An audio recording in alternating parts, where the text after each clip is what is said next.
พุทธังอธิษฐามิธัมมังอธิษฐามิสังฆังอธิษฐามิ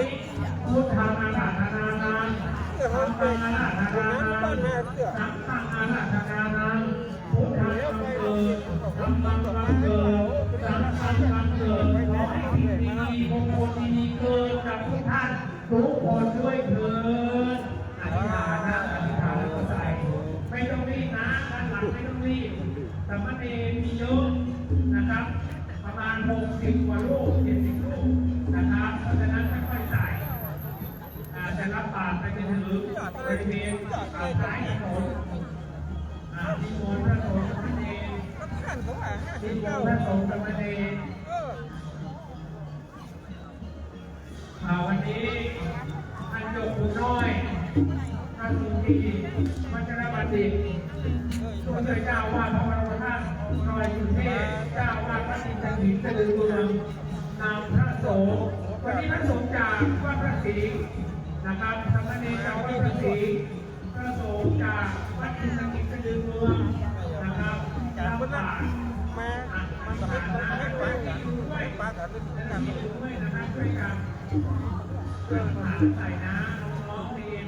บอกอาหารรวม5 ร้อนนะครับพระปฏิบัติมาวิหารด้วยกันนะครับขอบคุณนะครับเป็นมาพระเชียงใหม่โดยอำเภอนะครับวันนี้จะมาช่วยใส่ที่บาตรในบาตรนะครับอาหารของใส่บาตรนะครับเดี๋ยวจะนำไปถวายที่วัดอีกครั้งหนึ่งนะครับอำเภอเทศบาลนครเชียงใหม่ผู้ในการขอบคุณนะครับสำนักงานพระพุทธศาสนาจังหวัดเชียงใหม่วัฒนธรรมจังหวัดเชียงใหม่ขอบคุณนะครับตัวแทนจากเทศบาลนครเชียงใหม่ขอบคุณนะครับวันที่13 เมษายนช่วงน้ำ7 โมงไทยบาทที่ประตูท่าแพเชิญนะครับพรุ่งนี้เราทำบุญปีใหม่อีกครั้งหนึ่งที่ประตูท่าแพนะครับเวลา7 นาฬิกาวันที่13 เมษายน7 โมงเช้าที่ประตูท่าแพนะครับเชิญครับหลังจากนั้นทุกวันเจ็บแรงมาเลยเริ่มที่หัวที่มีแค่ใส่ปากไว้ถนนเจริญเมืองเป็นต้นไปนะครับดังนั้นกิจกรรมดีๆแบบนี้เพื่อนเดิน2 แถวนะชดเพื่อนเดิน2 แถว2 แถวไงมันจะไปถึงก็ได้อันมาถึง60เดิน2 แถวข้างละ30ข้างละ30cái nè đó bà tiền tốn xíu cái nè cái đồn là hai ba sạc xíu mà bà tiền hai ba sạc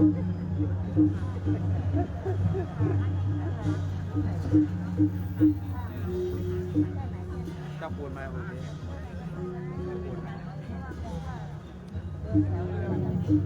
ด้านหลังนะครับเดี๋ยวรอสมเด็จยังมีนะครับด้านหลังอันแรกเอาดอกไม้ใส่ก่อนด้วยนะเอาดอกไม้ใส่ด้วยนะสมเด็จจากพระพระศรีสมเด็จจากพระอินทร์หินนะครับเป็นรักษาด้านหลังเราสักครู่ ฝั่งนี้ก็ดีเจ้าคุณเดินฝั่งนี้ก็ดี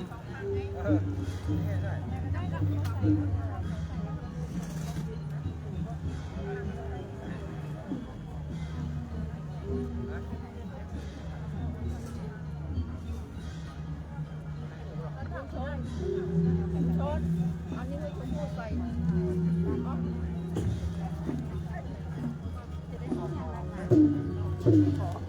แม่นใจได้ลูกได้บ้าได้ลูกของเรา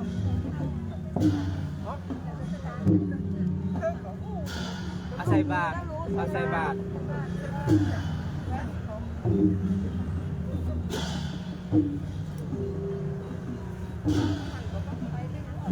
แม่นจังเจ้าคุณเหรอเจ้าคุณ100 เจ้าคุณใส่100 เจ้าคุณต้อง100 องค์แรก100 องค์ต่อไปก็ว่ากันใหม่แต่เจ้าคุณก็พอละเจ้าคุณองค์แรกละจะได้ยิ้มอ่ะ100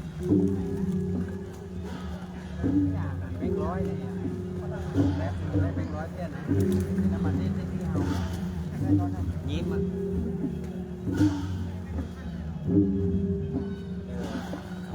ยัดนักยัดนักยัดเต็ม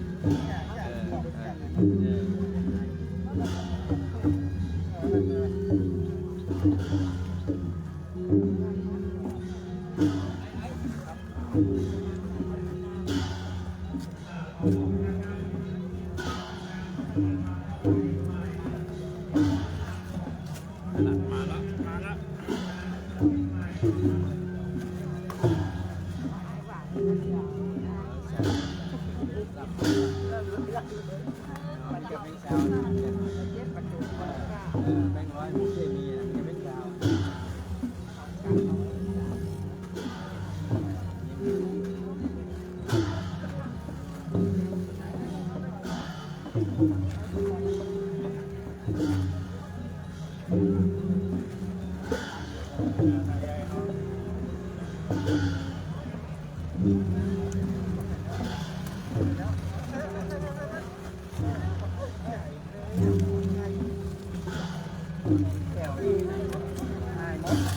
โอ้ยเน้นน้อยห่างได้ห่างว่า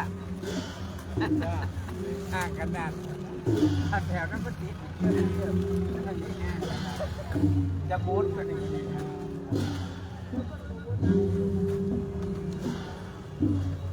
ฟองมาหมด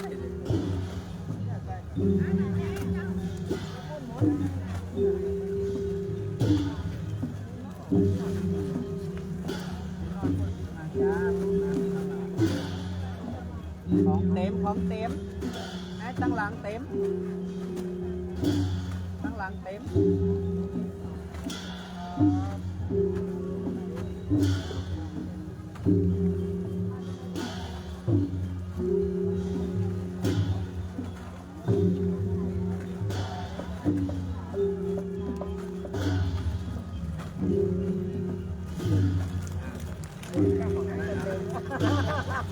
เต็ม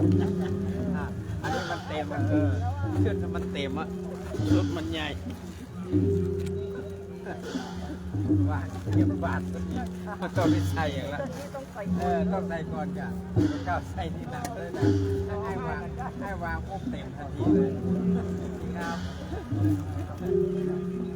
สบายดีนะครับน้องครับสบายดี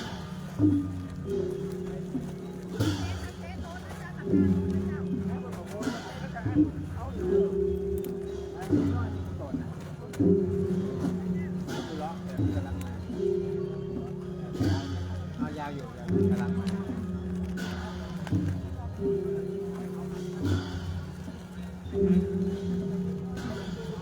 รับมาสร้างนั่นเองฝรั่งน้อยฝรั่งเอาตังค์นี้ก็เน็บอกนะได้นะอันเดียวมันจะตกนะเอาเปิดเน็บกับต้องเน็บเปิดนะอันนี้น้อยหมูเรื่องอ้าวของเต็มไอ้เต็มอันนี้น้อยเต็มไป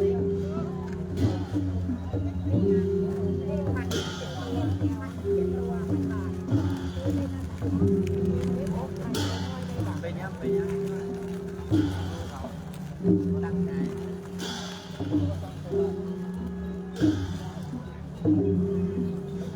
อะไรบนจ้ะ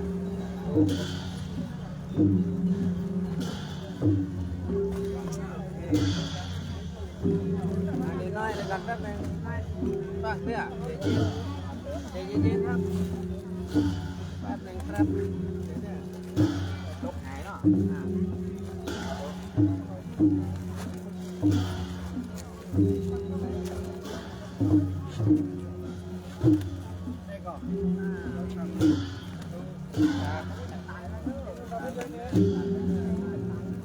ตู้เอาไปแปะเด้อ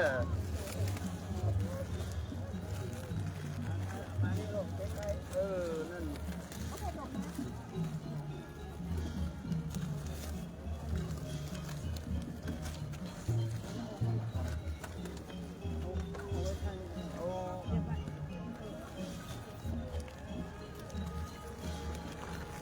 หรือยังฮะ แล้วเอาเดี๋ยวน้อยลัดไปไหนน่ะเอ๊ะน้อยลัดอย่าง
ใส่หมดเลยใส่หมดเลยครับ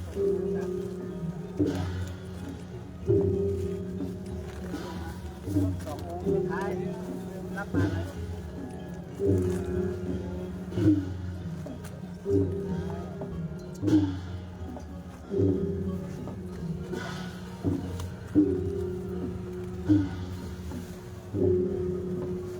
เรียบร้อยครับผมขอบคุณฝากทุกท่านนะครับเรียบร้อย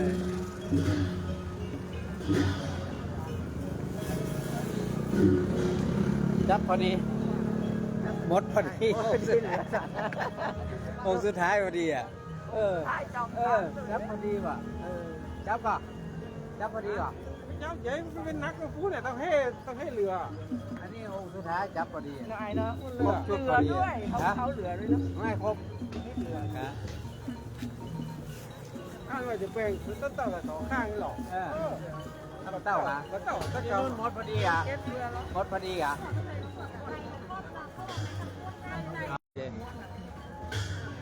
สาธุอนุโมทนาบุญเด้อครอบครัวดวงไทย